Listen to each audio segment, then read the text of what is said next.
দায়িত্ব নেয়ার পর মঙ্গলবার প্রথমবারের মতো তেজগাঁওয়ের ভূমি ভবনে আসেন ভূমিমন্ত্রী ও প্রতিমন্ত্রী। ঘুরে দেখেন গ্রাহক সেবায় স্থাপিত সিটিজেন কেয়ার ও কল সেন্টার। কথা বলেন ভূমি ভবনে আসা সেবা প্রার্থীদের সঙ্গেও। পরে ভূমিমন্ত্রী মিজানুর রহমান মিনু বলেন, এই মন্ত্রণালয়কে ঘিরে অতীতের যে নেতিবাচক ধারণা রয়েছে তা পরিবর্তন করতে চান তিনি। দক্ষ ব্যক্তিদের সহায়তায় মন্ত্রণালয়কে এগিয়ে নিয়ে ভূমি সেবা জনগণের দোরগোড়ায় পৌঁছানোর প্রতিশ্রুতিও দেন মন্ত্রী।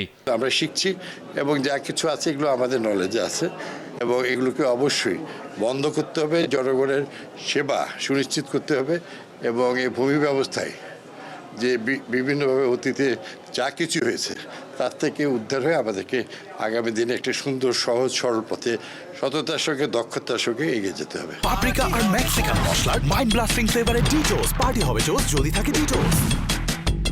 এ সময় ভূমি প্রতিমন্ত্রী ব্যারিস্টার কায়সার কামাল বলেন, বিগত 17 বছর এই মন্ত্রণালয়ে যারা দায়িত্বে ছিলেন তারা শুধু বাংলাদেশে নয় বিশ্বব্যাপী এই মন্ত্রণালয়কে বিতর্কিত করেছেন। তাই সব ঘুষ, দুর্নীতি আর অনিয়মের বিরুদ্ধে জিরো টলারেন্স নীতিতে থাকবে মন্ত্রণালয়। এই মিনিস্ট্রির দায়িত্বে যারা ইতিপূর্বে ছিলেন তারা শুধু এই মিনিস্ট্রিকে বাংলাদেশে বিতর্কিত করেনি, বিশ্বব্যাপী বিতর্কিত করেছেন। দুর্নীতির বিষয়ে মাননীয় মন্ত্রী মহোদয়ের নেতৃত্বে no but no if, zero tolerance.